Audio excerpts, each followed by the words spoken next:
Sobat Immanuel, apa kabarnya nih kali ini? Semoga masih dalam keadaan sehat ya. Dan mau ingetin juga kalau kita ini masih harus tetap waspada karena COVID-19 itu masih ada di sekitar kita. Jaga diri dan hargai orang-orang di sekitar kita dengan tetap melakukan protokol kesehatan. Disclaimer dulu untuk episode kali ini, saya dan juga dengan narasumber yang hadir pada hari ini sudah melakukan vaksin sampai dosis 3. Jadi kita sudah melakukan protokol kesehatan. Dan masih bersama saya saat ini. Kalau di episode sebelumnya kita dengar suara ibu pendeta cantik, ibu pendeta Artomil Kalia. Episode kali ini kembali dengan saya, Gracia Parputi, yang akan menemani podcast kita di episode kali ini. Dan selamat bergabung juga untuk Sobat Immanuel, mungkin yang baru pertama kali ini mendengarkan podcast Basa Basi Immanuel, bahasana bahasini di Immanuel. Dan for your information, dulu podcast doa ini, podcastnya dulu namanya podcast doa Immanuel. Jadi memang digarap oleh Gerakan Pemuda GPB Immanuel yang berisi renungan dan doa. Namun udah kita fresh nih dengan tampilan baru, dengan suasana baru, podcastnya berganti series jadi bahasa basi Immanuel, bahasana bahasini di Immanuel. Dan pada episode kali ini nih, Sobat Immanuel ngomong-ngomong soal suatu hal yang relate dengan kehidupan kita, pastinya sebagai warga jemaat yang baik, jemaat yang baik banget, kita pasti banyak dilibatkan dengan kegiatan berbagai kegiatan lah di gereja. Dan pastinya kita nggak asing lagi yang namanya kata pelayanan. Dan kegiatan di gereja itu kan ada banyak ya, apalagi kalau di GPIB sendiri nih, pasti ada yang namanya perayaan Paskah, perayaan Natal, hut gedung gereja, hut pelkat, dan kegiatan sosial ataupun banyak hal lagi kegiatan yang dilakukan di gereja. Dan sama hal dengan GPB yang sedang saat ini dilakukan serentak adalah pemilihan diakon dan penatua masa bakti 2022-2027.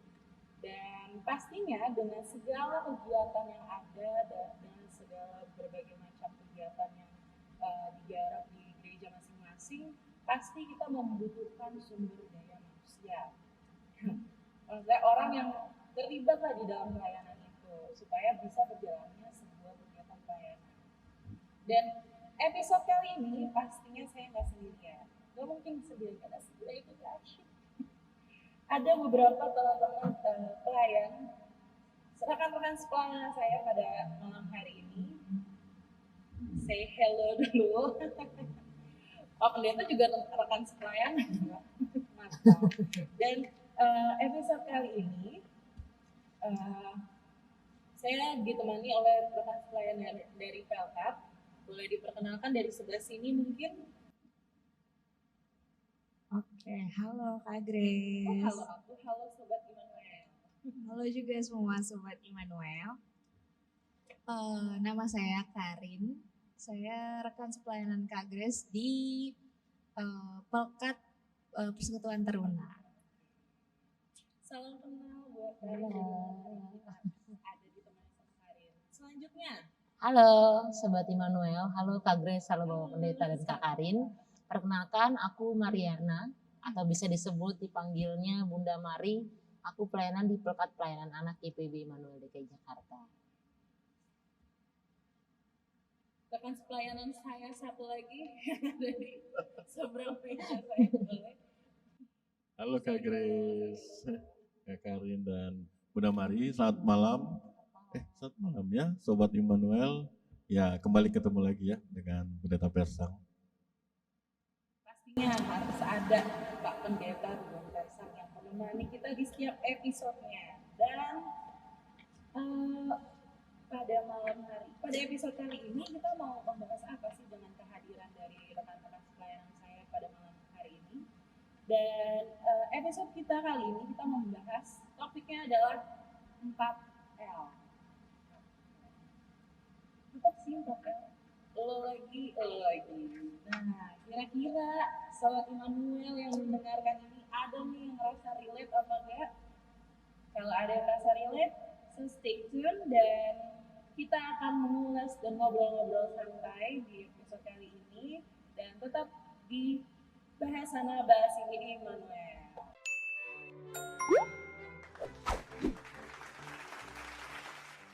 Oke, kembali lagi di Bahasa Basi Immanuel, Bahasana Bahas ini di Immanuel. Masih bersama saya dengan Gracia dan rekan-rekan sepelayanan saya dan juga Pak Pendeta.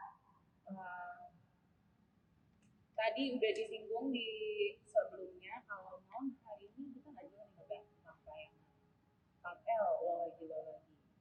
Jadi terkait topik kita pada malam hari ini, topik kita pada episode kali ini yaitu 4L nih, lagi. Yaitu kalau ada pandangannya sendiri boleh ya diutarakan. Jadi tentang pandangan dari pelayan yang merasa bahwa dia satu-satunya orang yang terus bekerja sebagai pelayan di sebuah kegiatan pelayanannya berdasarkan survei nih Pak. Survei nih, saya melakukan survei yang coba saya lakukan. Ternyata ada beberapa faktor yang bisa menimbulkan melabelkan dirinya sebagai 4L. Dan kita mau coba diskusi dan juga mendengarkan pandangan dan sharing dari teman-teman juga terkait faktor-faktor yang ada. Yang pertama nih, mungkin dari faktor yang pertama, banyaknya pelayan yang merasa takut atau insecure. Mereka takut nih atas penilaian orang lain yang menganggap dirinya tuh adalah orang yang egois, yang tidak mau meminta bantuan pada orang lain. Padahal ternyata sebenarnya mungkin ada aja faktor lain yang membuat si pelayan merasa bahwa dia sebaiknya dia gitu yang ngerjain pelayanannya. Udah nangkep gak faktor pertama? Jadi dia yang take over sebuah pelayanan, terus menurut dia better dia aja gitu yang ngerjain, karena dia takut gitu. Dia takut sama penilaian orang lain gitu. Nah, tanggapan rekan-rekan sekalian dan juga mungkin nanti Pak Pendeta juga boleh memberikan tanggapannya terkait faktor yang satu ini tuh gimana? Mungkin boleh dari kalian. Ya, kalau tadi Kak Grace bilang ada pelayan yang ngerasa karena dia terus yang pelayanan, akhirnya dia jadi takut mungkin. Takut dianggap egois karena dia terus yang melulu kelihatan. Sejujurnya ini aku baru pertama kali dengar sih. Begitu? Iya. Surveinya besar loh saya. Iya, karena justru kalau dari yang saya lihat nih, dari apa yang sering saya lihat itu justru dari si lo lagi ini malah kebanyakan dari mereka merasa kecewa. Oh iya? Iya, kecewa sama pelayanan yang dia kerjakan. Dan akhirnya mereka kayak merasa cuma dia doang yang bekerja dan akhirnya menyesal mau terjun di pelayanan itu. Itu sih kalau dari pandangan aku ya Kak Grace ya. Kalau dari Bunda Mariana? Oke. Ya, kalau dari aku pribadi, mungkin sepengalaman aku melihat sekeliling kita lah ya, dengan kegiatan di Immanuel yang cukup banyak dan rutin juga, mungkin ada kali ya 1-2 orang yang ngerasa kayaknya diberikan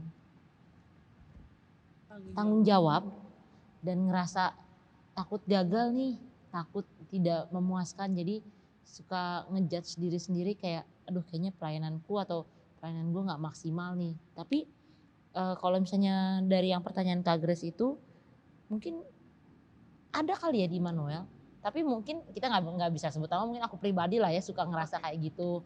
Dan pasti ada lah ya rasa takut, rasa insecure, terkhususnya lah ya anak-anak sekarang. Aduh, aku jujur nih ngerasa insecure nih, pelayananku tidak maksimal. Tapi balik lagi sih ke kitanya pribadi gitu, ngelihat pelayanannya itu sebagai bentuk ungkapan syukur atau karena paksaan gitu. Balik lagi kalau ngerasa lo lagi ya itulah ya, seperti itulah ya. Jadi kayak agak susah untuk mengutarakannya, tapi mengerti sih poinnya. Maksudnya ketika hal itu terjadi, balik lagi kita mau nerimanya itu sebagai hal yang positif atau negatif. Itu sih dari aku. Kalau tadi kita udah dengar dari rekan-rekan pelayanan saya nih Pak, dari Melkat. Mungkin dari Pak Pendeta sendiri gitu, pernah nggak sih Pak mendengar statement seperti ini, atau pernah nggak ada yang curhat gitu mungkin sama Bapak soal dia takut itu, dia merasa dinilai sama orang lain, dia egois nih, kayak dia doang dia megang ini nih. Boleh Pak? Boleh, saya pernah dengar tuh ada ketua GP pernah ngomong gitu. Ketua GP maksudnya di mana gitu ya? Iya, siap Pak. Ya, sebenarnya gini kan, ketika ada seorang yang insecure, ya kembali kepada pemahaman ya tentang pelayanan itu sendiri. Kalau di kami itu selalu diingatkan para pendeta gitu. Ada istilahnya itu Messianic Syndrome. Messianic Syndrome itu definisi sederhananya adalah kalau bukan saya yang ngerjain, kayaknya enggak benar gitu. Jadi itu istilah Messianic Syndrome itu, jadi saya juru selamatnya buat semua gitu. Tetapi ketika 1-2 kali dia lakukan, lama-kelamaan dia akan muncul sendiri tuh semacam warning ya dalam diri sendiri, kok kayaknya gue terus ya gitu, jangan-jangan gue dibilang egois atau gimana gitu. Nah, kalau itu yang terjadi sebenarnya ya wajar ya itu muncul. Hanya yang perlu dilakukan adalah yang pertama ya dia harus melakukan introspeksi. Yang saya lakukan ini apa ya gitu. Jangan-jangan saya sudah menempatkan diri saya sebagai satu-satunya juru selamat nih untuk pelayanan ini. Merasa hanya saya yang bisa gitu.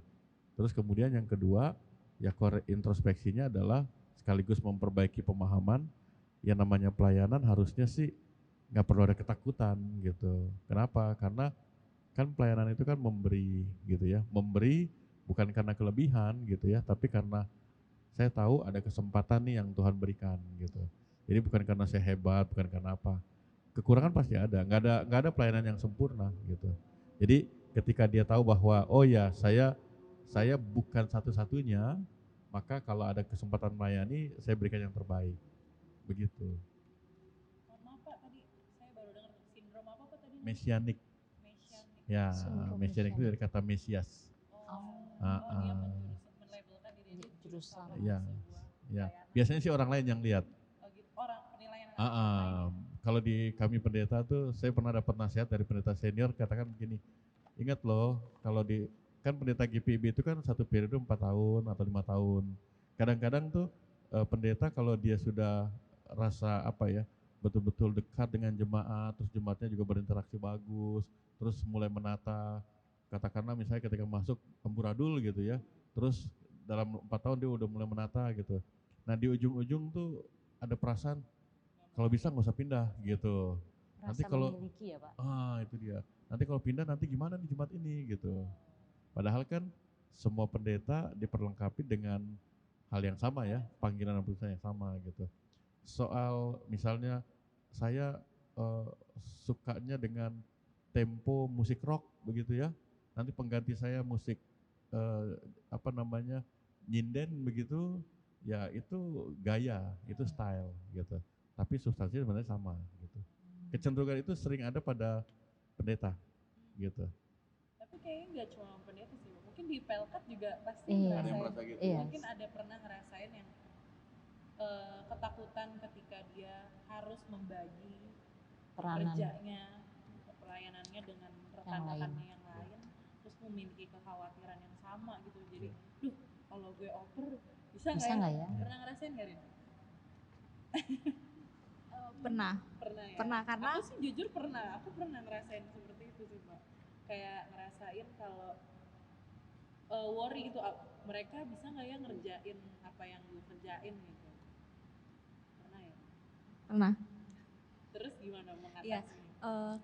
pernah merasa kayak gitu karena dari yang sebelum-sebelumnya apa yang dia kerjakan itu mungkin eh, nggak nggak sungguh-sungguh gitu, maksudnya hasilnya mungkin kurang, jadi kadang ada rasa mungkin kayak rasa ya khawatir kali ya, kayak ini kan pelayanan untuk maksudnya bukan untuk dilihat sih, tapi maksudnya pelayanan untuk melayani orang, dan ada kalanya ketika pelayanan itu eh, terlihat buruk, terlihat gagal, pasti ada aja yang ngejudge, dan yang dijudge biasanya mungkin bukan orang yang pertama kali mengambil alih itu, justru kayak yang sebelumnya selalu pelayanan itu dijudge kayak gimana sih kok dia milihnya yang nggak benar misalnya gitu. Iya. Oke, terima kasih. Cukup agak sudah mulai seru ya. Itu baru faktor yang pertama nih terkait 4L. Faktor yang kedua nih rekan-rekan dan juga Bu Pendeta, justru ini berlawanan dari faktor yang pertama. Kalau dari faktor yang pertama kan si pelayan takut nih atas penilaian orang lain dengan keegoisannya di dalam pelayanan tadi. Dan di faktor yang kedua ini justru si pelayan ini memang benar-benar dia pengen melakukan pelayanannya itu karena ingin diakui. Ya, pengakuan ya. Si pelayan rela selalu mengerjakan pelayanannya karena dalam hatinya itu dia dianggap menjadi yang paling hebat gitu. Jadi kayak ya itu tadi dia kalau yang tadi kan atas penilaian orang lain atas si pelayan itu. Tapi kalau di faktor yang kedua ini ya emang dia yang mendeklarasikan kalau nggak ada gue juga nggak jalan gitu. Faktor yang kedua ini menurut teman-teman kira-kira apa namanya pandangannya tentang faktor yang kedua ini lah. Dari sekarang Kak Mariana dulu. Oke, siap. Kalau dari aku sendiri mungkin lebih banyak ngomongin ke pribadi aja kali ya. Kalau mencontohkan pribadi sendiri, ini dulu aku ngerasa aku pernah ada perasaan kayak gitu. Ketika awal-awal pelayanan. Karena waktu pertama kali peneguhan terus memutuskan untuk ke pelayanan anak. Wah, itu kan masih jiwa-jiwa mudanya, aku masih SMA tuh kan, masih yang aku hebat gitu kan, butuh pengakuan. Nah, terus lambat laun ketika tersadar yang ku cari itu kosong malah, jadi kayak aku nggak menikmati pelayanan itu sendiri. Nah, tersadar lambat laun kayak oh iya ya, kayaknya motivasi di awal tuh salah gitu kan. Nah, itu mungkin banyak terkhusus apalagi aku lihat sekarang adik-adik PA yang sekarang sudah tumbuh dan sudah terlibat pelayanan juga, banyak yang suka sharing gitu kan ya, enggak takut salah motivasi deh, gimana ya gini, dan aku suka memberikan contoh aku pribadi gitu kan, jangan sampai salah motivasi ketika terjun melayani Tuhan seperti itu. Paling kayak gini nih contohnya pengakuan, mungkin dia sebenarnya nggak sadar, tapi pun kalau sadar juga ngerasa enggak lah, kayaknya gue nggak begitu deh, suka ada pergolakan dalam diri sendiri juga kadang kan. Nah, itu kadang butuhnya support system untuk saling mengingatkan, dan aku bersyukurnya ketika Tuhan menempatkan aku di Pelkat PA, Bunda Yandanya itu juga saling support gitu, ketika saling mengingatkan ketika ada salah satu yang kayaknya ada yang udah mulai kelewat batas nih, ya betul seperti itu. Atau teman-teman di gerakan pemuda juga, atau keluarga sendiri gitu kan, yang bisa memberikan arahan, kayaknya udah mulai keakuannya nih ya, keakuannya timbul nih, seperti itu kalau aku ya pribadi. Seperti itu Kak Grace. Kalau Karin? Oke, kalau aku sih sebenarnya aku juga setuju sih sebenarnya sama Bunda Mari ya. Kayak aku bersyukur banget teman-teman sepelayanan aku tuh selalu mengingatkan kalau udah muncul keakuannya tadi. dan nggak selalu sama satu orang. Kayak mungkin kadang sama si A lagi kayak begitu, dan untungnya tuh ada di sekitarnya yang ngingetin. Jadi iya sih, aku bersyukur dengan teman-teman sepelayanan yang, jadi ketika kita udah mulai melenceng nih, kita jadi diingetin lagi nih kalau kayak ini tuh pelayanan loh, kayak bukan cuma kepentingan kamu doang yang harus berjalan gitu, dan harus ingat kalau pelayanan itu buat Tuhan. Itu tuh Pak, curhatnya Pak. Enggak. Kan kalau ini dari rekan-rekan pelayanan ini, ketika yang tadi mungkin kita juga mungkin pernah ketemu ataupun kita juga pernah mengalami seperti itu ya. Dan menurut Bapak nih, dari pandangan seorang pendeta juga mungkin melayani, gimana sih Pak seharusnya seorang pelayan itu sadar gitu bahwa jangan sampai yang tadi self center gitu Pak, akuannya yang timbul bukan God center gitu jadinya. Iya, Tuhan Yesus pernah kasih perumpamaan ya tentang 3 orang yang dikasih 1 talenta, 2 talenta, dan 5 talenta gitu.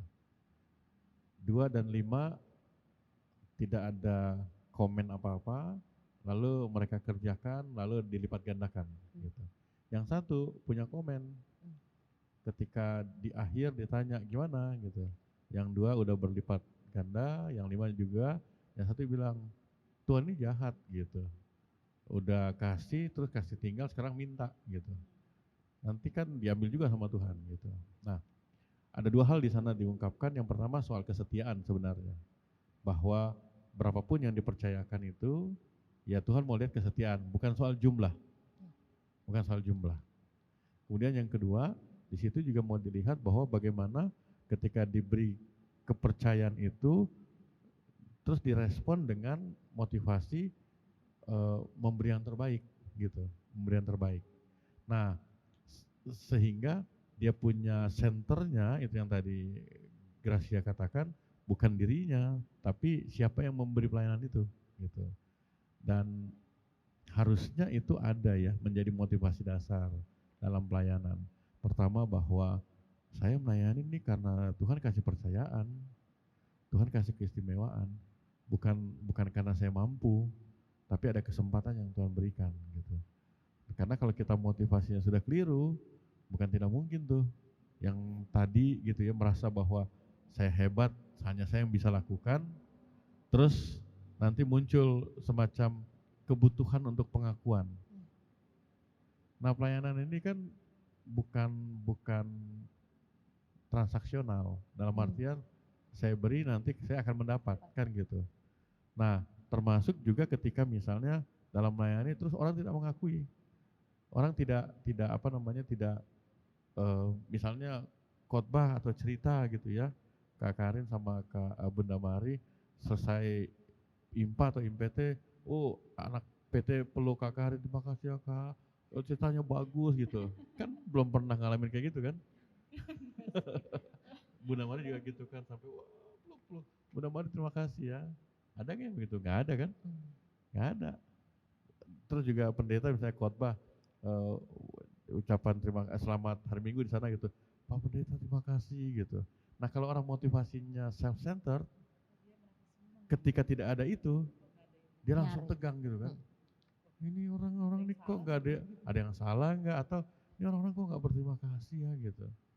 Nah itu sudah keliru gitu, itu sudah keliru. Padahal ketika dia lakukan itu dengan motivasi God center, dia sebenarnya memberi ruang yang sangat besar untuk Roh Kudus bekerja. Nah, ketika Roh Kudus bekerja itu, seperti yang 2 dan 5 itu, bukan soal jumlahnya, tapi soal kualitasnya gitu. Nah, ketika kita menyadari itu, maka kita akan lihat, wah ternyata bukan saya yang hebat, ternyata Tuhan yang hebat.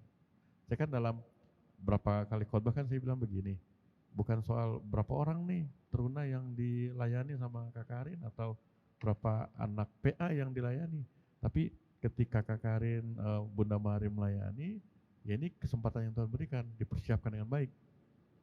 Terus setelah impa-impete mereka nggak berterima kasih, nggak jadi soal. Yang penting sudah berikan yang terbaik. Kenapa? Karena memberikan kepada Tuhan untuk mereka nih. Nanti buahnya bisa saja 5-10 tahun atau 20 tahun. Tiba-tiba ada yang peluk dari belakang begitu kan.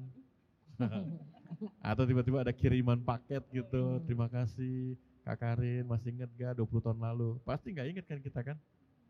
Pertama karena memang kita lakukan pelayanan itu bukan merasa kita hebat, tapi kita lihat nih kesempatan, jadi saya berikan yang terbaik. Nah, itu akan jadi godaan terus. Apalagi, mohon maaf, sekarang dengan dunia digital ya, dengan eranya kita segala sesuatu upload, posting, konten, viral, godaan seperti ini banyak gitu. Saya, ya kami lah, kita ya, banyak menemukan gitu. Bahwa ada orang-orang yang memang karena motivasinya tidak tepat, akhirnya pelayanan itu untuk show off gitu. Nah yang dikhawatirkan adalah ketika dia show off, terus tidak ada yang respon, dia akan kecewa. Dan ketika dia kecewa, mohon maaf nih, tidak ada sentimen apa-apa sih ya, tapi cuma mengatakan, ketika misalnya di GP gitu, dia show off ternyata nggak ada tanggapi, terus dia tinggalkan GP. Sabar ya, kok kayaknya curhat banget ya. Nah, ketika dia tinggalkan GP, saya mau ngomong nih melalui podcast ini. Ketika tinggalkan GP, terus dia pindah. Terus dia bilang, di gereja saya itu orang-orang itu nggak punya pelayanan ya, jiwa pelayanan gitu. Termasuk juga jemaat, ketika misalnya ada pelayan-pelayan di sini, terus tidak direspon, tidak diakui, dia pindah. Nanti dia bilang, wah pelayanan saya di sini jauh lebih berbuah dan lain sebagainya gitu. Padahal sebenarnya yang dia istilahnya dia sedang suapi egonya gitu. Sampai di situ ya. Sebenarnya faktor yang terakhir itu yang tadi sudah Bapak katakan, Pak. Oh, gitu ya? Adalah itu yang tadi, ketika ada orang yang merasa kecewa dengan pelayanan di tempat pelayanannya dia lah, misalnya katakan di suatu tempat yang sudah tadi Bapak jabarkan juga gitu, dia nggak dia merasakan kayak yang tadi, kecewa dengan keadaan yang ada di tempat itu, akhirnya dia pindah. Ataupun bisa jadi dia kayak, misalnya kan kita di GPIB banyak nih, kepanitiaan kan banyak, gak cuma satu. Terus dia kecewa di satu kepanitiaan, akhirnya dia cerita, sharing ke orang-orang, udah jangan aktif kepanitiaan gitu. Yang lalu, kacau banget gitu, akhirnya dia meracuni, jadi istilahnya dia menjadi toksik gitu di lingkungan pelayanan itu, buat ngasih testimoni dia, gak usah lah, udah gak usah terlibat gitu, karena lo pasti akan kecewa gitu dengan situasi kepanitiaan yang ada, kegiatan pelayanan yang ada gitu. Sebenarnya itu sih Pak yang mau dibahas, tapi ternyata sudah Bapak singgung dan udah Bapak jelaskan, malah memang kalau kecewa cari ke tempat lain terus dia masih kecewa, berarti ada yang salah dari motivasinya mungkin ya Pak. Cuma kalau boleh saya respon ya, Gracia, cuma yang di sisi lainnya, ketika misalnya kita nih melihat ada teman yang show off gitu ya, yang pelayanannya merasa dirinya hebat, ya kita juga jangan membiarkan dia begitu. Mestinya kita sebagai teman, sebagai rekan pelayanan ngingetin, lu gimana sih, lu pelayanan kayaknya lu cari nama deh gitu. Itu kita mesti ngomongnya tuh maksudnya gini loh, perumpamannya seperti dia udah mau jatuh di jurang terus kita tarik gitu loh. Nanti kan dia bilang, kenapa lu iri ya sama gua? Bukan, lu udah mau jatuh dalam jurang gitu loh. Nah itu maksudnya ngingetin gitu. Jadi jangan sampai nanti ada orang-orang seperti itu muncul lagi dalam pelayanan, terus dia kecewa, dia toxic lagi gitu, jangan. Justru kita tahu nih, ini kayak kelihatannya dia sudah mulai menunjukkan dirinya gitu. Nah kita ingetin gitu, Perlu support sistem pelayanan kan, perlu betul, environment ya, lingkungan pelayanan. Pelayanan itu orang-orangnya juga perlu untuk saling, memang dasarnya memang kita kan harus saling mengenal satu sama lain. Terus kayak Gracia sama Karin sama Mari ya, ketika kalian diberi kesempatan gitu ya untuk katakanlah mengkoordinir, mengarahkan. Nah dibagi tuh perannya, distribusi peran untuk menghindari jebakan-jebakan untuk orang-orang tadi gitu. Lu bisa semua nih dari 10 kebutuhan lu 10-nya bisa, tapi bagi ya 2-nya ke dia gitu. Nah itu juga salah satu cara. Itu juga sebenarnya perlu diterapkan juga, kayak percaya juga sama orang lain gitu ya. Wow, ternyata 3 faktor tersebut emang ujung-ujungnya perlu yang namanya saling mengingatkan satu sama lain antara tenaga pelayanan. So, semakin seru nih, dan mungkin Sobat Immanuel semakin relate dengan apa yang kita bahas. Dan dari semua faktor ini, kira-kira gimana sih harusnya kita sebenarnya tadi udah banyak sih disinggung-singgung juga bagaimana seorang pelayan itu atau rekan-rekan sepelayanan itu harus bersikap dalam pelayanan itu sendiri. Tapi kita akan membahasnya lebih jauh lagi nanti, dan jangan kemana-mana, tetap di tempatnya aja karena kita masih akan membahas ini, dan tetap di bahas sana bahas ini di Immanuel.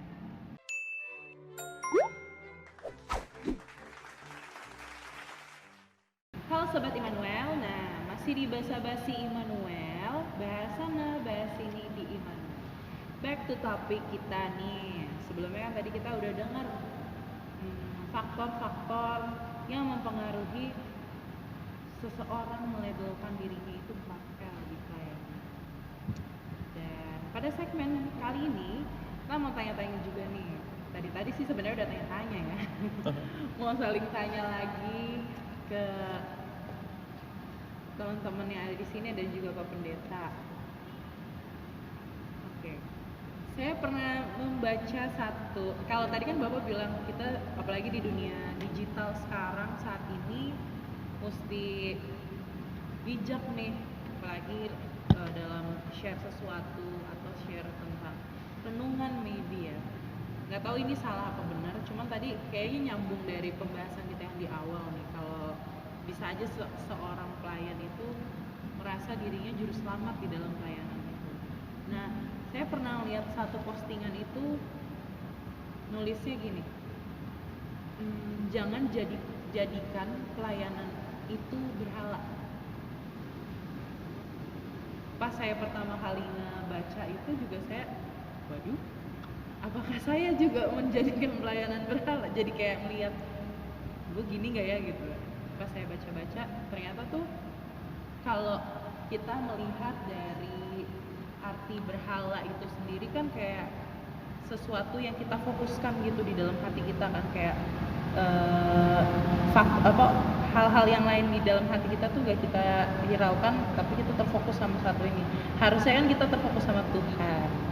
Nah kalau sesuatu yang kayak berhala itu kan pokoknya dia yang diutamakan lah gitu. Dan di sini kita mau coba membedakan dan coba mungkin saling sharing lagi antara sibuk dan produktif. Karin ya, atau Kak Mariana, atau juga mungkin Pak Pendeta, menurut Karin, sekarang Karin yang pertama. Menurut Karin, sibuk di pelayanan dan produktif di pelayanan itu beda nggak sih? Oke, kasih ya Kak Grace pertanyaan. Sama-sama loh, boleh dijawab? Oke, kalau misalnya sibuk di pelayanan dan produktif di pelayanan, mungkin di luar kata di pelayanannya itu antara sibuk dan produktif itu kan memang artinya berbeda ya. Betty lah. Betty ya, Betty. Beda tipis. Beda tipis. Nggak jauh ya? Nggak jauh. Nggak jauh. Menurut aku kalau sibuk itu kadang-kadang kan kalau orang sibuk tuh jadi nggak memperhatikan sekitarnya. Kayak ketika misalnya kita sibuk nugas, misalnya kita sibuk nugas, berarti pekerjaan kita jadi cuma terfokus di tugas aja, padahal mungkin sebenarnya banyak tanggung jawab lain atau tugas-tugas lain yang jadi tanggung jawab kita yang harus kita kerjakan, yang kita harus kerjakan, tapi jadi terbengkalai. Itu sih menurut aku sibuk ya, itu menurut aku sibuk. Entah itu mungkin cuma mengerjakan satu tugas atau banyak tugas sekaligus, dan dari kesibukan itu mungkin aja dari tugas-tugas itu ada yang sebenarnya nggak selesai gitu. Jadi ya udah, maksudnya sibuk aja, waktunya mungkin terlihat penuh,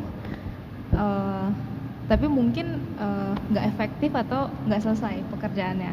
Mungkin itu kali ya pandangan aku terkait sibuk. Jadi kalau misalkan sibuk di pelayanan mungkin kayak gitu juga, kurang lebihnya kayak waktunya kemakan terus di pelayanan, sedangkan mungkin dia kan punya beberapa peran juga ya, sebagai anak, sebagai apa pekerjaan, itu jadi terbengkalai gitu.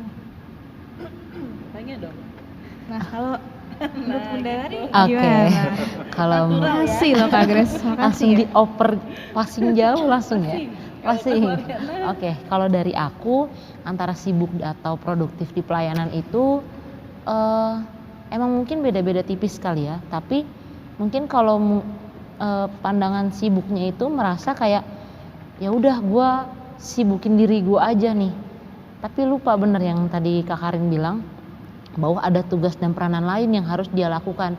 Mungkin kalau yang memulai dari masa mudanya mungkin pelayanan, terus dia harus bersekolah, dia malah lupa tugas tanggung jawabnya sebagai pelajar, dan lupa tugas tanggung jawabnya di rumah, ataupun yang kayak kita nih yang udah bekerja jadi lupa gitu, jadi malah nggak bijak menggunakan waktu yang diberikan gitu kan. Terus kadang emang suka salah juga, mungkin dulu aku juga salah mengartikan gitu, oh enggak, kalau orang rumah nanya kenapa kok malam banget bla bla bla bla, padahal sebenarnya harusnya bisa pulang lebih awal. Tapi ya karena itu ngerasa aku sibuk, aku ngerasa produktif di gereja melayani, tapi malah aku lupa gitu, oh aku mengenyampingkan perhatian orang, peranan orang, terkhusus orang rumah, ngelihatnya jadi kayak bener yang tadi Grace mungkin bilang, yang memberhalakan pelayanan itu sendiri gitu kan. Ngelihatnya kayaknya udah bener kok apa yang aku lakuin, udah bener kok menurut begini, tapi sebenarnya itu ada salahnya juga, karena ya bener mungkin nggak bijak menggunakan waktu, nggak tahu motivasi awal pelayanannya apa, atau mungkin ya udah ngerasa ya udahlah gue udah dipercaya, udah ngerasa pede duluan gitu kan, gue bisa kok ngelakuin itu semua, padahal sebenarnya memang butuh teman-teman mendukung setiap pelayanan itu juga kan, kita tetap butuh orang lain gitu kan. Dan ngerasa diri mungkin masih berobsesi untuk menjadi orang yang produktif, suka menyalahartikan antara produktif dan ngerasa menyibukkan diri gitu. Dan kadang aku juga nggak tahu sih, aku pribadi suka agak males sih kalau dengar kayak mau cari kesibukan dengan pelayanan gitu. Kenapa mau melayani? Iya, mau cari kesibukan, atau dalam artian tuh ngisi waktu luang aja gitu. Jadi ketika dipercaya, diberikan tanggung jawab dan kesempatan untuk pelayanan lebih lagi, ya nggak ada waktu lagi, yang lain aja gitu. Jadi kayak ngerasa semena-mena terhadap pelayanan itu sendiri, padahal kan Tuhan pingin juga yang tadi yang Bapak Pendeta juga bilang, dibutuhkan kesetiaan gitu kan, konsistensi sama ketaatan itu sendiri. Kalau dari aku sih seperti itu. Oke, kalau aku mau juga memberikan kan kita tadi ngebahas tentang 4L ya. Iya. Kalau menurutku sibuk dan produktif itu memang beda tipis ya. Kalau sibuk itu kayak, kalau merangkum dari apa yang kata Karin bilang tadi, kayak dia mencoba menghabiskan satu waktu yang dia punya untuk kayak mendistract aja gitu, kayak dia sebenarnya lagi ada tugas dan tanggung jawab lain, terus dia mencari kesibukan di tempat lain lagi untuk ninggalin masalahnya dia mungkin gitu. Terus kalau di antara sibuk sama produktif, kita juga bisa lihat yang namanya outputnya gitu, kayak sebenarnya sibuk itu kalau menurutku ya kayak outputnya nggak terlalu signifikan gitu kelihatannya, tapi kalau produktif kan kayak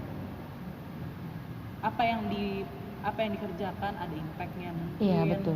ada manfaatnya Betul. dari untuk sekitarnya gitu. Terus dan balik lagi tadi yang bilang mungkin juga pada akhirnya yaitu karena dia merasa dia cuman cari kesibukan, akhirnya dia malah merasa di 4L Iya, menurutku. lo lagi nih. Jadi kayak karena dia bilang mungkin kalau pas di awal ditanya cuma cari kesibukan, terus akhirnya pas dia dikasih pelayanan malah dia merasa kecewa dengan gue terus nih yang ngerjain, akhirnya dia malah jadiin 4L. Kalau menurutku sih gitu ya, kalau sibuk dan Iya. produktif gitu. Dan di sini sih kayak mau ngebahas juga yang tadi self center sama God center gitu. Ketika kita melakukan pelayanan yang tidak berfokus sama Tuhan atau God center, itu kan pasti akan menimbulkan kekecewaan, kepahitan dalam pelayanan bisa aja, sehingga akhirnya kita menyalahkan pelayanannya, menyalahkan gerejanya, tempat pelayanannya itu sendiri, dan pada akhirnya banyak yang tadi aku bilang, banyak pelayan yang ngerasa 4L, terus dia pergi ke tempat lain kecewa, akhirnya hilang gitu, dan membuat pelayanan yang di tempat itu udah tersusun tuh jadi berantakan gitu. Terus menurut Pak Pendeta gini, supaya dengan situasi yang kayak gitu tuh Pak, gimana pandangan Bapak atau mungkin arahan dari Bapak gitu supaya kita makin terarah gitu dalam melayani. Yang pertama, sibuk itu tidak berbanding lurus dengan produktif. Artinya sibuk itu tidak selalu produktif. Atau sebaliknya, untuk produktif itu tidak harus sibuk gitu. Itu harus clear dulu ya. Kenapa? Karena ketika bicara sibuk itu bicara frekuensi, bicara quantity. Tapi kita bicara produktif itu bicara kualitas. Bukan bicara berapa banyak gitu, tapi berapa buahnya, berapa bermakna gitu. Nah, harusnya dalam pelayanan itu orientasi kita itu adalah produk, bukan kegiatan. Nah, kita seringkali terjebak dengan ya pelayanan kita apa ya, kegiatan kita apa ya, tapi nggak pernah tuh dievaluasi dari kegiatan kita itu produknya apa ya. Jangan lupa loh ibadah GP nanti setiap Sabtu, minggu pertama, minggu ketiga. Produknya apa dari ibadah GP gitu. Akhirnya kan ada tuh ketua GP tuh sempat kayak gimana gitu, kayak tawar hati gitu ya. Kurang anggota GP-nya dateng gitu. Di sana loh. Ya kayak Grace ya, nggak perlu. Saya agak langsung mikir kayak gitu. Seperti itu gitu. Atau misalnya Bunda Mari di PA gitu ya. Kita udah setiap minggu kok di kelas saya cuma gini-gini aja gitu ya, atau Kak Karin juga gitu di PT. Nah kalau kita orientasinya hanya kepada kegiatan, nanti kita akan terjebak kepada jumlah. Padahal jumlah, sekali lagi saya mau katakan, tidak selalu berbanding lurus dengan kualitas gitu. Nah harusnya dalam pelayanan itu bicara produk, bicara kualitas. Nah ketika bicara produk dan kualitas itu, maka yang harus ditumbuh suburkan itu adalah komitmen. Komitmen bahwa saya bersedia nih, apapun situasinya, saya bersedia untuk melayani gitu. Situasinya maksud saya gini loh, bukan kembali kepada kesibukan tadi, bukan. Mungkin kegiatannya cuma 1 kali dalam 1 bulan, tapi karena dia mau beri yang terbaik, ya hasilnya bagus. Daripada setiap minggu dia lakukan, lalu kemudian tapi dia tidak persiapan dengan bagus. Nah itu kan beda hasilnya gitu. Nah jadi kalau kita orientasinya produk, maka kita akan lakukan evaluasi, perbaikan. Bahkan kita mungkin juga apa ya, ada inovasi apa ya yang kita bisa buat lagi ya gitu. Nggak pernah rasa capek gitu. Tapi kalau misalnya orientasinya yang penting kegiatan jalan, ya udah tiap minggu ya, jangan lupa ya jam sekian ya gitu. Nah ketika tidak direspon dalam pelayanan itu, akhirnya ya dia aja yang muncul. Ketika dia yang muncul, yang lain nggak muncul, akhirnya dia merasa kecewa kan. Kayaknya udah sibuk, udah ini, tapi kok nggak ada hasilnya gitu kan. Seperti itu gitu. Di sana ya gitu. Bener Pak, bener. Iya, amin. Ya, ya. eh. Nah, yang penting dari situ juga adalah kalau kita orientasi produk, maka kita tahu nih pelayanan kita itu tadi God center, bukan self center. Sehingga kalau ada yang mengatakan jangan jadikan pelayananmu berhala. Berhala itu kan dari kata hemarim, bahasa Ibraninya, bahasa Yunaninya itu eidolon atau idolatry. Itu berarti kan kita sudah menggeser fokus orientasi pelayanan kita. Bukan lagi ke Tuhan, tapi ke diri kita misalnya. Ya. Nah, kalau sudah ke diri kita, nanti kan ada pengakuan lah, ada support lah, ada apa segala macam yang untuk diri kita, sampai membesarkan ego kita. Tapi kalau kita fokusnya kepada Tuhan, maka kita akan beri yang terbaik. Soal nanti hasilnya seperti apa, kita nggak akan, kok udah sekian tahun ya, kok nggak ada perubahan ya, nggak begitu. Kenapa? Karena kita yakin ini sudah yang terbaik gitu. Dan dia tidak statis dalam artian setiap kali produk itu dilakukan dia akan evaluasi, kita evaluasi yuk gitu. Jadi kesibukannya itu bukan soal berapa banyak kegiatan yang dilakukan, tapi sibuknya itu lebih kepada mempersiapkan dengan sungguh-sungguh gitu. Nah, hasilnya pasti akan berbeda gitu. Semakin diberkati sekali nih kita sebagai rekan-rekan pelayanan, mungkin Sobat Immanuel yang mendengarkan juga memiliki pelayanan juga semakin diberkati dan juga terarah lah bagaimana kita menjadi seorang pelayan itu sendiri ya. Dan kalau boleh menyimpulkan gitu, kalau pelayanan itu adalah kepercayaan ya, ungkapan rasa syukur juga. Mungkin bisa kita selidiki lagi nih hati kita, apakah pelayanan ini hanya sebuah pelarian aja kah? Kiranya pelayanan kita itu semakin direndahkan hatinya. Terus kita juga ketika kita memiliki kesempatan melayani di gereja juga kiranya bisa kita syukuri untuk mungkin yang lagi merasa 4L enggak ngejudge, maksudnya kan kali aja yang denger Sobat Immanuel ada yang merasa gue banget nih 4L. Coba rekan-rekan sobat Immanuel diselidiki lagi hatinya, renungan lagi mungkin supaya tahu pelayanan ini tuh bukan tadi yang Bapak bilang, bukan sibuknya yang dilihat, tapi bagaimana produknya gitu ya Pak. Oke. Jadi dari kita tahu ya perbedaan antara sibuk dan juga produktif dalam pelayanan. Mau lanjut lagi nggak ngobrol? Mungkin paling aku ada mau tanya kali ya. Seperti ini Pak, banyak yang suka tanya, apalagi yang ketika mau memulai langkah awal pelayanan. Pernah ada yang nanya, Mbak, pelayanan tuh berat nggak ya? Terus aku layak nggak ya? Terus banyak lebih kekhawatiran di awal langkah gitu. Memang kadang mungkin kalau usia kita mulai ngelihatnya yang susah itu mempertahankan kalau mungkin yang udah berjalan. Tapi kalau yang baru-baru kan yang masih muda-muda ngerasa kayak langkah awal tuh susah banget gitu tuh. Cara mengatasinya tuh gimana ya Pak? Maksudnya kadang tuh kita juga kita yang udah lama pun juga agak susah menjelaskannya gitu kan ya. Ke saya atau ke Grace? Ke Bapak. Ya, saya mau menjawab sekaligus yang tadi ya, soal sibuk dengan produk gitu. Harus dipahami dengan baik, pelayanan itu manageable. Kalau pelayanan itu tidak manageable, itu berarti sudah bukan pelayanan. Kita bisa atur, iya kan? Atur entah waktunya, atur tugas-tugasnya. Kalau sudah berantakan, nah itu harus hati-hati. Orangnya lu lagi gitu, iya kan?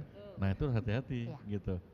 Kenapa gitu? Kalau misalnya perannya hanya dia terus gitu, udah nyiapin bangku, liturgos, pelayan firman, musik, bawa Ingat persembahan. nggak mainan dulu anak-anak tuh ada yang monkey itu monyet itu pakai drum, pakai ini main tek tek tek semuanya itu. Itu lu lagi tuh. Representatif lo lagi loh.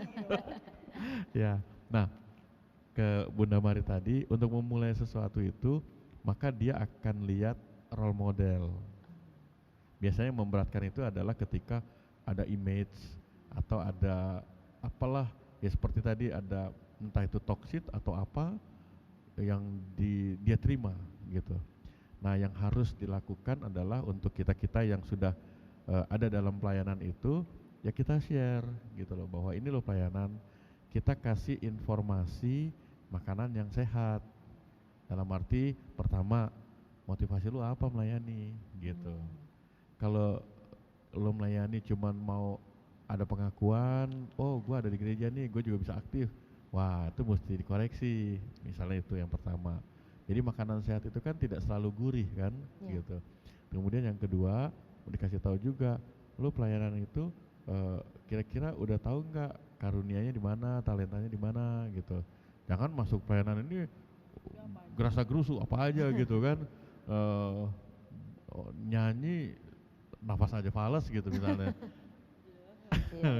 Ya kayak seperti itu ya maksudnya. Gitu kan memang pelayanan itu harus disiapkan. Nah itu maksud saya, jadi selain motivasi dia identifikasi diri. Oh ya saya di sini nih gitu kan. Misalnya ada PT misalnya, di PT bisa pemusik, bisa apa, atau di PA gitu seperti itu, atau di GP gitu. Nah seperti itu. Kemudian yang kedua yang ketiga ya orientasinya bahwa ya kita sampaikan pelayanan itu jelas bukan cari apa-apa, tapi memberi diri gitu. Sehingga ketika kalau dibilang, wah pelayanan berat nggak sih gitu, harusnya enggak. Saya selalu mengutipkan apa yang dikatakan oleh Paulus kan, upahku memberitakan Injil, yang memberitakan Injil. Wah itu tuh mempunyai banyak makna gitu loh, bahwa dia punya sukacita, dia punya kesediaan, dia siap menanggung segala konsekuensi segala macam.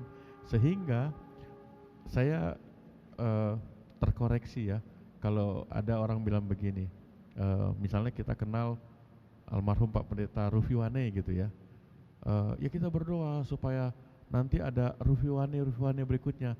Menurut saya itu salah, karena Tuhan tidak menciptakan kita sebagai fotokopi, dan kita tidak diciptakan untuk jadi fotokopi orang lain. Kita belajar dari orang lain, itu betul. Jangan kita bilang gini, ayo Yanda Bunda, ayo seperti Bunda Mari, ciptakan Bunda Mari yang lain. Oh jangan. Banyak, rame kalau Bunda Mari banyak. Satu aja rame ya. Nah, jadi biarlah kita yang sudah melayani ini memberi pengayaan kepada orang yang baru gitu. Dan kalau dia sudah terus ya didampingi. Kadang-kadang kan sebagai newcomer, newbie gitu ya, ketika ini dia diam, dia nggak tahu mau bikin apa gitu. Akhirnya dalam kediaman itu, sementara kakak-kakak atau yang lainnya sibuk gitu, akhirnya dia tidak nyaman. Berarti berat ya pelayanan itu ya, gitu. Beratnya bukan soal tidak mampunya, tapi soal penerimaan, soal wah saya dilepas gitu aja gitu. Makanya untuk melayani itu perlu dipersiapkan gitu. Seperti itu Bunda Mari. Dan Pak, kalau misalnya nih ya, kan tadi kan kalau Bunda Mari bilang kalau ada orang yang baru melayani, gimana sih kita supaya bisa mengarahkan atau maksudnya ngasih sesuatu hal yang baik.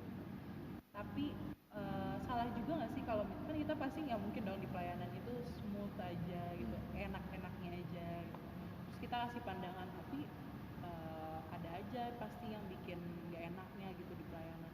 Kalau kita sampaikan kayak gitu, itu masuknya ke toksik juga kah, atau memang perlu untuk disampaikan gitu? Itu perlu disampaikan. Itu yang disebut dengan makanan sehat. Pare itu kan tidak enak, pahit kan, tapi dia sehat gitu.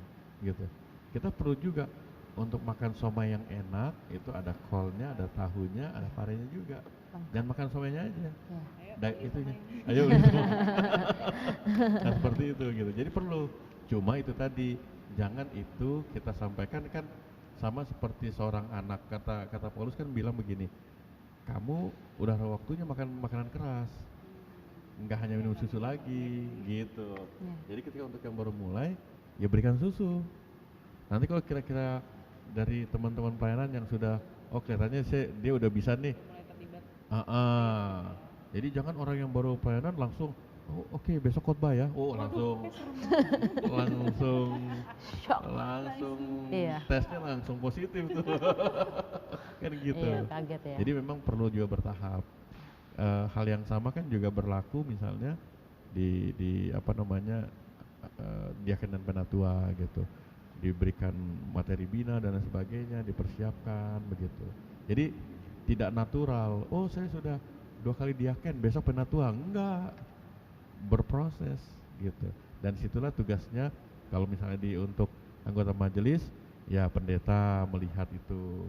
Nah kalau misalnya seperti Kak Grace, Kak Karin, dan Bunda Mari, ada yang baru ya dilihat juga, dimonitor, disupervisi lah, atau istilahnya di mentoring gitu, sehingga oh ini saatnya udah bisa nih gitu. Kadang-kadang kan ada yang normatifnya 3 bulan dulu ya mendampingi, nah setelah itu baru nanti boleh bisa untuk ini. Sebenarnya 3 bulan itu harusnya berlakunya tidak mutlak gitu loh. Kalau memang ternyata seseorang yang, mohon maaf ya, misalnya contoh nih, Hector itu kalau di kelas atau belajar gitu, dia paling cuma 2-3 menit, habis itu dia udah hilang konsentrasi. Tapi kalau di tes 100 nilainya. Ada orang yang seperti itu. Tapi ada juga yang sudah 2 jam nggak ngerti-ngerti, ada juga gitu kan. Nah mentoring itu penting. Nah mentoring itu dalam pelayanan bukan hanya ngomong verbal, tapi juga teaching by doing gitu loh.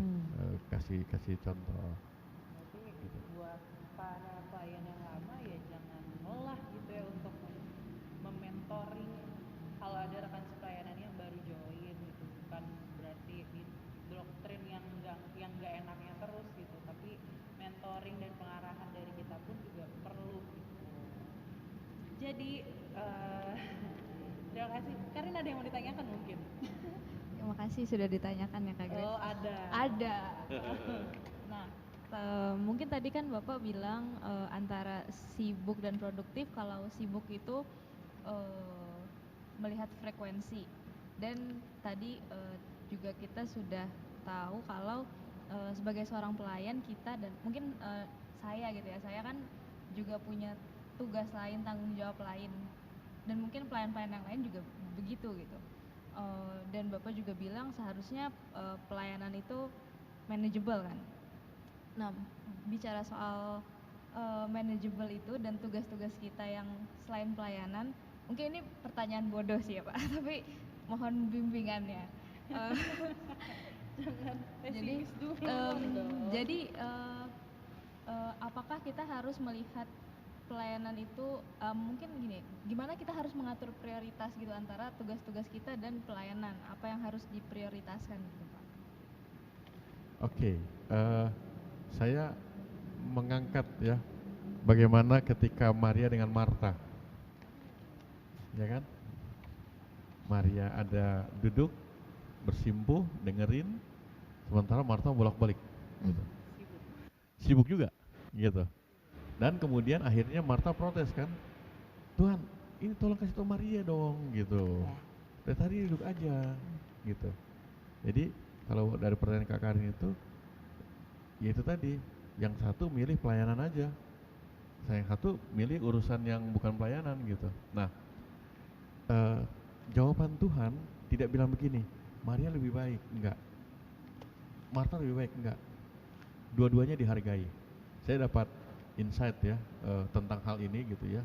Waktu ada seminar di Singapura, pembicara bilang begini, kalau kita memahami dalam konteks keluarga Yahudi dan etika orang Yahudi, perempuan itu nggak boleh masuk di ruang tamu.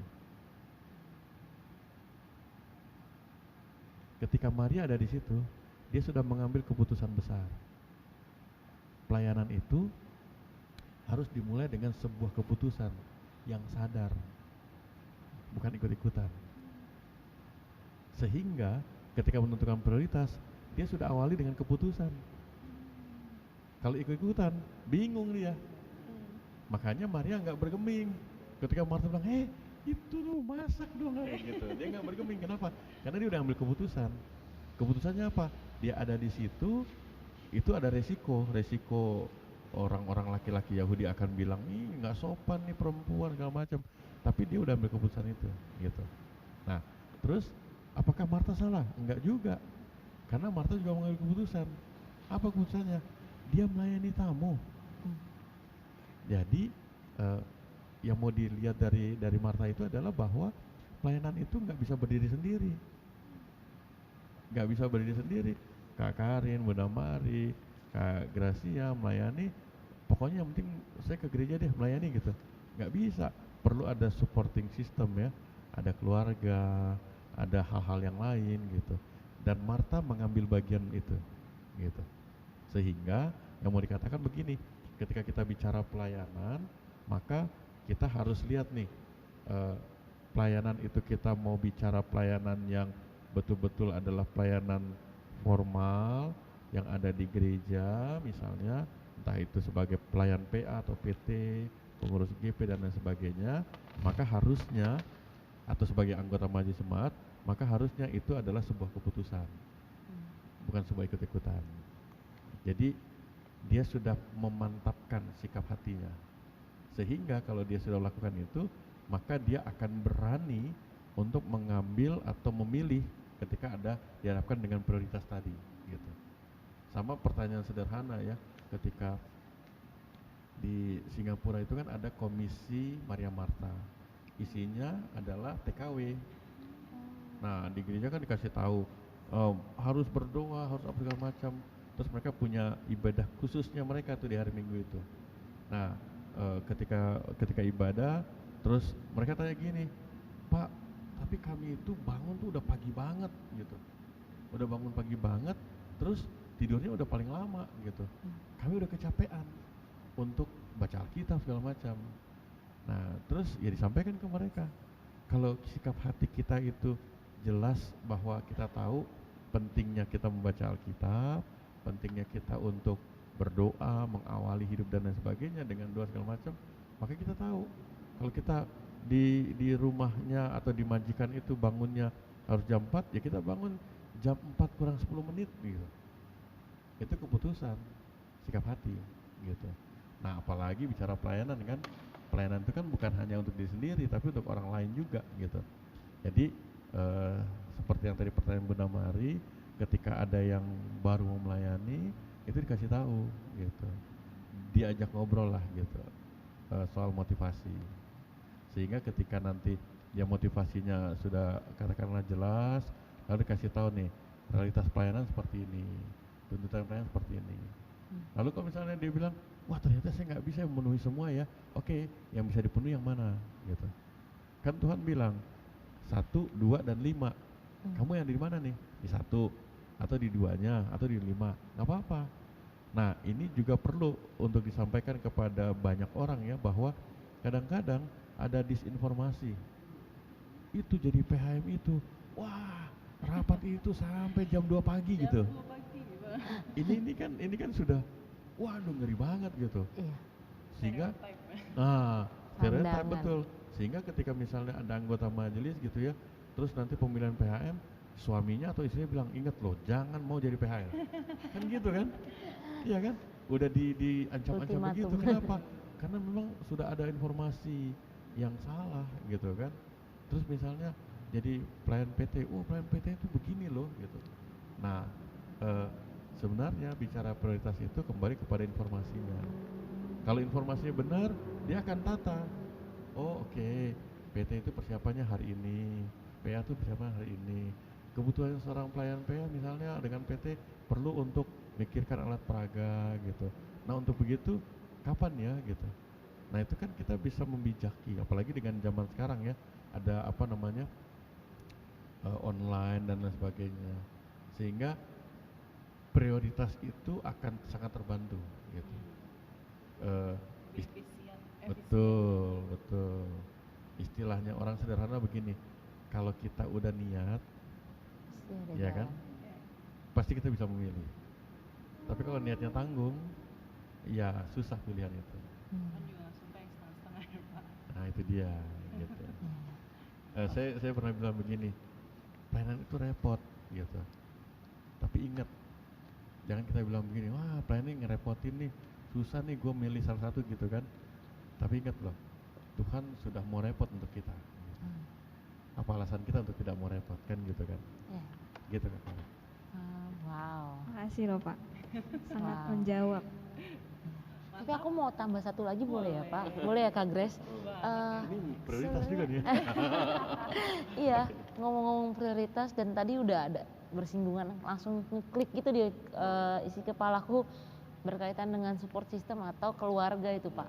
Gimana kita menjelaskan ke keluarga gitu Pak ketika sudah mulai dipercayakan atau sudah menikmati atau merasa sukacita juga pelayanan itu, tapi keluarga ngelihatnya kita udah yang kayak lupa gitu peranan kita di rumah, lalu ngerasa terlalu sibuk di gereja dibandingkan di rumah, dengan banyak kegiatan-kegiatan di rumah yang dilewatkan karena memprioritaskan untuk pelayanan itu sendiri. Nah, gimana ya Pak cara kita terkhusus mungkin sama teman-teman sobat Emmanuel yang ketika mau terjun ke pelayanan tapi memikirkan oh ya nanti gimana ya ngomong sama orang rumah, gimana ya memberikan pandangan kepada orang rumah untuk bisa menyetujui atau bisa mendukung lah ketika mengambil peranan pelayanan itu sendiri.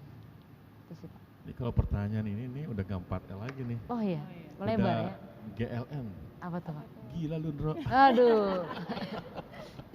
Ya, jadi gini, itu pergumulan ya, yang kami pun, saya dengan Ibu Pendeta ya, beliau juga ada di sini gitu ya, bergumul gitu. Karena gini, memang ada jebakan-jebakan, perangkap-perangkap dalam pelayanan. Ketika kita sudah enjoy, gitu seneng, sebenarnya itu harus, itu tadi yang saya bilang motivasi, kemudian introspeksi. Ketika ada pelayanan misalnya nih, saya sebagai pendeta nih dipuji gitu ya, oh pendeta khotbahnya bagus, oh begini. Nah itu harus waspada, bukan tambah mabuk kepayang. Begitupun Bunda Mari, Kak Karin, Gracia gitu ya, wow enak ya di GP gini. Nah itu harus waspada tuh gitu. Kenapa? Karena itu perangkap-perangkap untuk kita, wah berarti ini harus lebih lagi gitu. Nah ketika kita bicara lebih, konsekuensinya dia akan kurang. Termasuk seperti kami sebagai pendeta gitu ya, saya gitu ya, ketika saya memberi lebih di jemaat, maka akan kurang di rumah.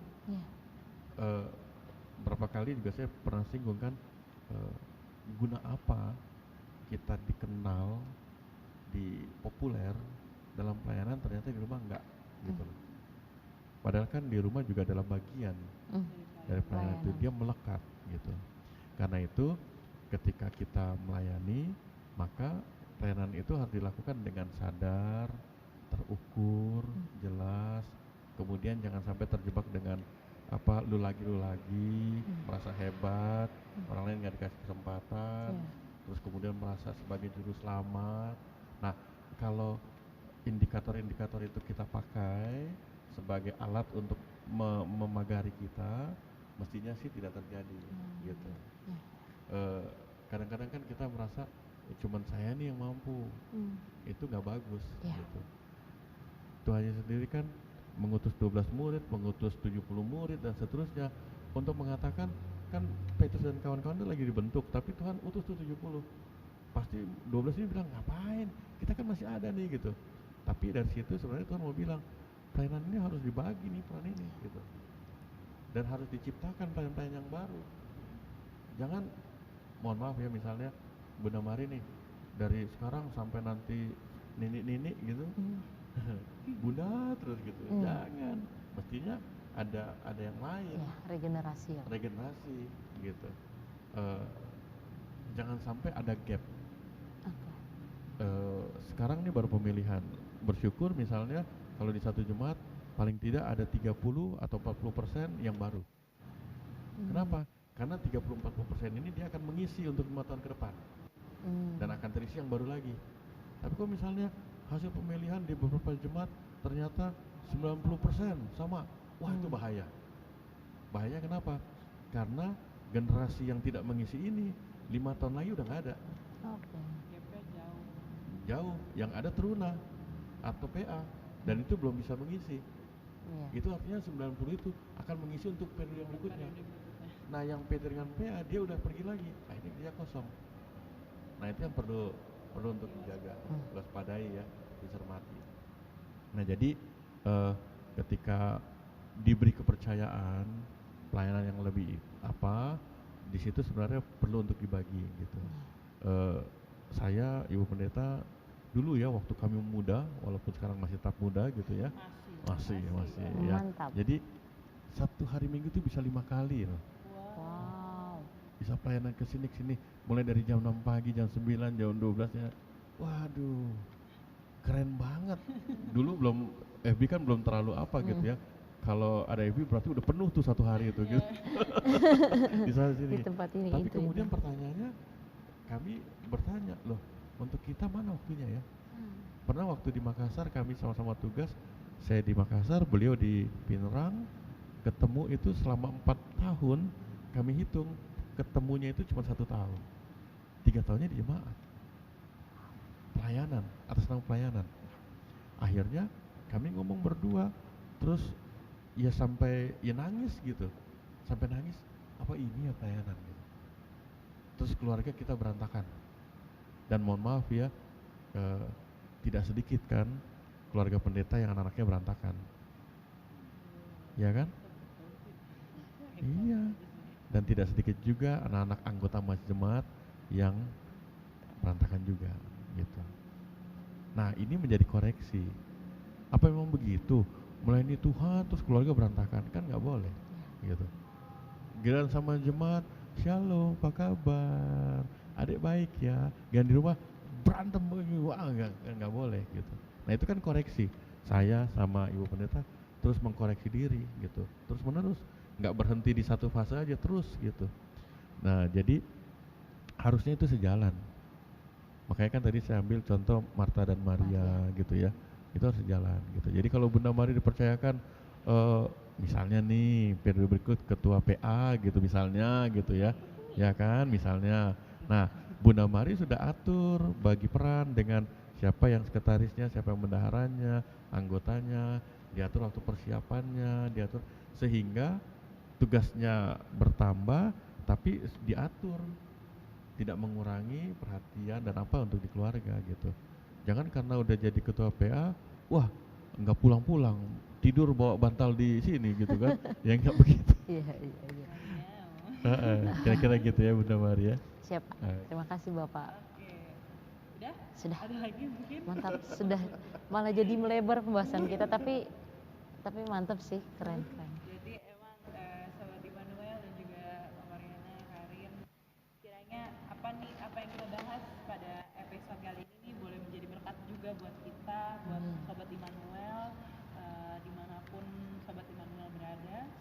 Bersyukur nih episode kali ini kita semakin ditambahkan lagi dengan pemahaman-pemahaman iman juga tentang pelayanan, dan juga sharing dari Karin, dari Bunda Mari, dari Pak Pendeta juga terkait topik kita pada episode kali ini. Dan apakah pembahasan kita sampai di sini aja? Gak ada yang tahu. Belum tahu. Jadi tetap stay tune di Basa Basi Immanuel.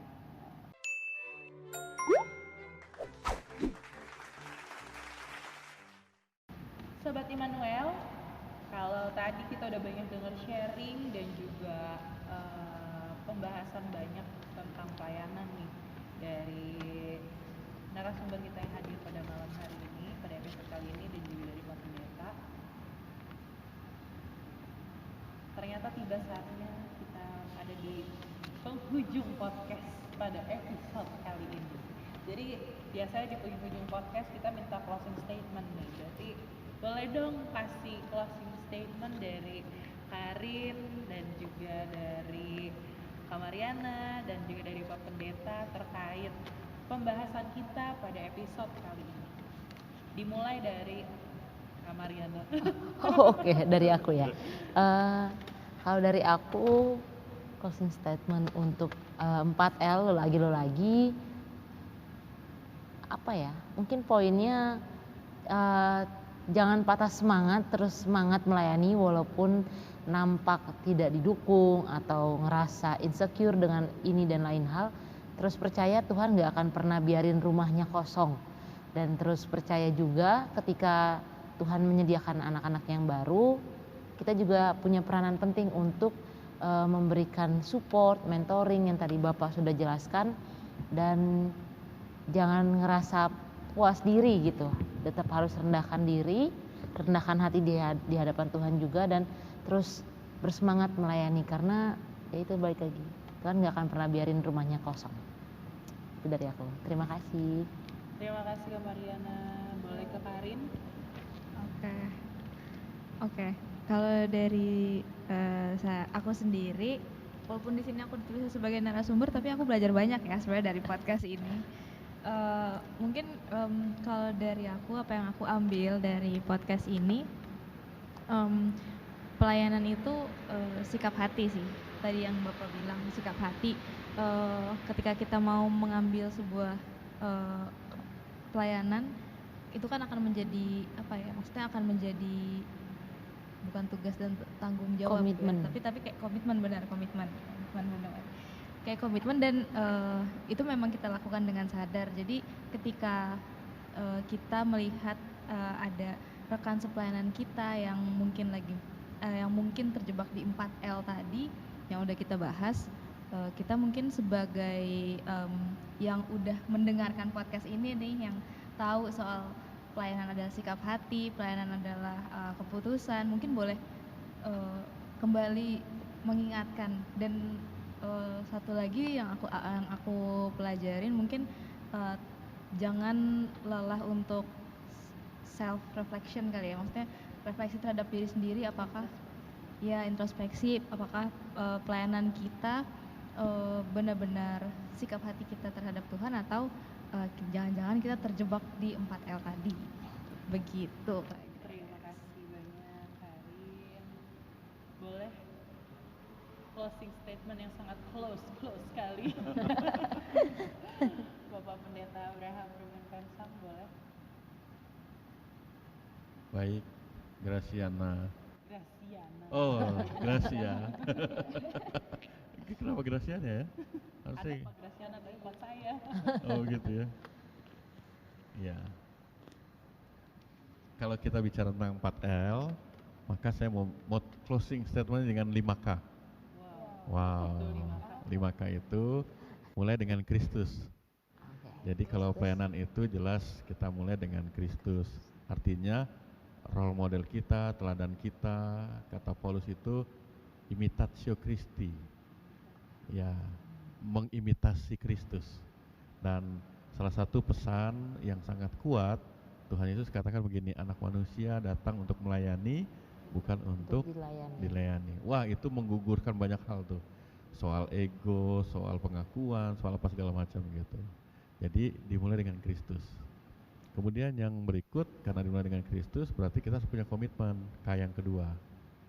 Nah, tadi saya sudah singgung juga, kalau kita sudah punya komitmen, berarti kita harus K yang ketiga, konsisten.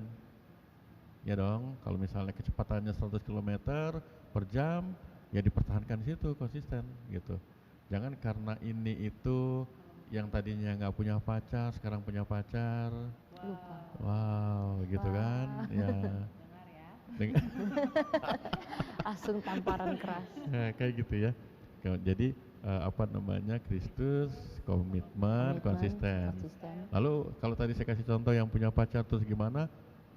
Emang nggak boleh kalau misalnya seorang pelayan tuh punya pacar terus bagi waktu? Boleh. Nah itu kayak yang keempat, konsekuen. Artinya tetap prioritasnya jelas tuh, sikap hati tadi.